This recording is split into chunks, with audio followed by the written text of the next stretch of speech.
Hey, White Rook 85. Well, it is our club work day down here in Lower Delaware.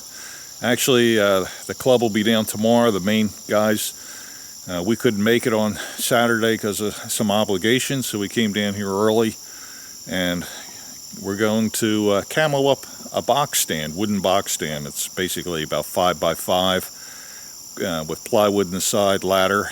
And let me turn it around. As you can see, Sintax is over there and checking out the stand already, and we want to get this a little bit camoed up so it blends in fairly well.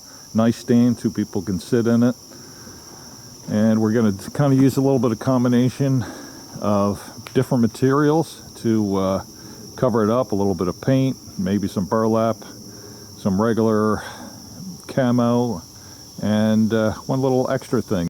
And here it is, and we'll be back in a few minutes. Now, first thing you can really see, of course, besides the big 4x4 sheet, is the legs.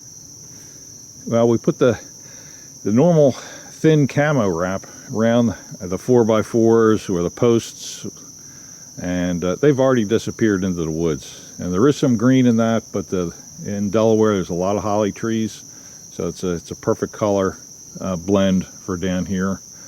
So we're going to get on to painting and then an extra piece. Well, there it is with a little bit of the woodland camouflage. When you're doing these, unless you're using a material, make your patterns big because they're going to get lost in the woods. For you to have something on yourself small, and the small camo, that's fine, but when you're doing something like this big, it's actually better. Let me come around here on the other side. We got a piece of burlap in the front there, and there's Sean doing this side, kind of filling this in, finishing it off, and then we're going to use our secret ingredient in just a minute. That looks good to me. Yeah. I wouldn't do anything else. All right. And here's the ingredient that's going to kind of add a little bit of a life to it, add a little bit of a 3-dimension. Perfect time of year for you to find this in your local thrift store, Goodwill if you have those in your area. Basically what it is just Christmas garland that you would decorate your house with, that people turned into charity because they didn't want it anymore. I bought this bag 50 cents for this piece. It's got the ticket on there, it says 50 cents. And me being a little bit on the older side, sometimes I get it on Senior Citizens Day, I save myself another 20%. So, I could be talking like 35 cents for this. It's not long, it only looks like it's about 10 feet, but we add a little bit in there, it's going to add a little bit of 3-dimensional, which is going to really help the stand. And there it is in place, just to give it that just a little bit more camouflage look. You could go wild on this, or you could go simple. Follow your patterns if you can, and works out really good. It's almost like putting, if you were outlining them, say in black, and that kind of makes them pop a little bit. It's basically doing the same thing, except you're making it 3-dimensional. And all we did is use the staple gun and staple them right up there. Well, here it is. It's finished. It took Sean and I about an hour and 20 minutes, hour and a half. We didn't clock it.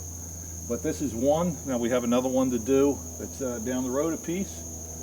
But I think it turned out really good.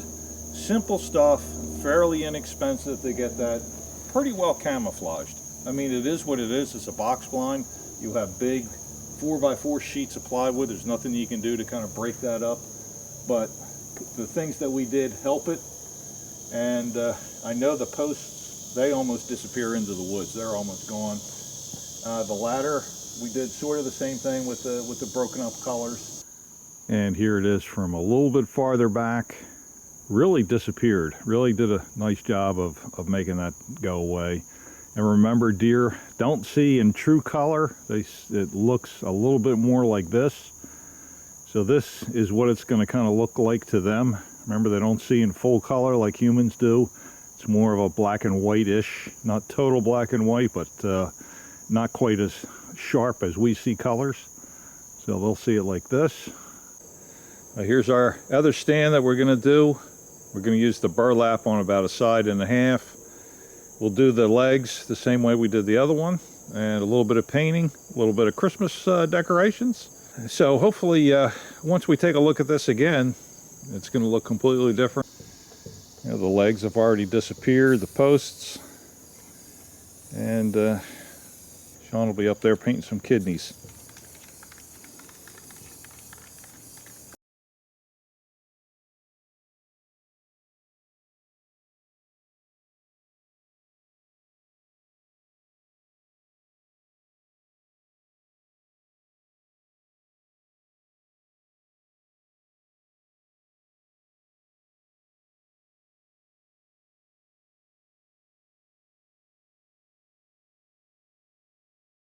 Well, here's our other one.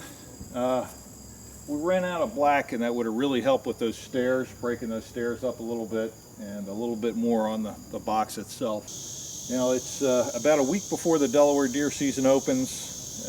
It actually opens September 1st here for bow season, goes all the way to January 31st. I could hunt bow-wise deer every day between then and now, or between September 1st and January 31st. But I'm sweating right now.